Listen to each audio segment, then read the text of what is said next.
ते नव्हं, मी काय म्हणतो, आता लोकं म्हणतात जग सुधारलं आहे, जग सुधारलं आहे. कुठे जग सुधारलं आहे हो? पहिल्याचे लोकं फाटलेले कपडे शिवून घालायचे आणि आत्ताच्या काळात शिवलेले कपडे फाडून घालतात आणि म्हणतात जग सुधारलं. अहो, इथे शेतकऱ्याच्या भाजीपाल्याला भाव नाही. पण आता ही असली पोती, असल्या पोत्यांचे कपडे आले आहेत. ती पण 2-2 हजार रुपये किमतीची कपडे आले आहेत.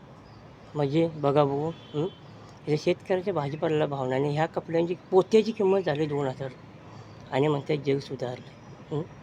आता झालं आहे कसं, लोकांना सरकारी शाळा नको, पण सरकारी दवाखाना पाहिजे, सरकारी सुविधा पाहिजे.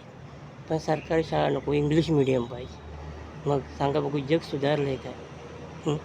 मलाच कळत नाही की जग सुधारलं आहे का बिघडलं आहे? जरा विचार करा.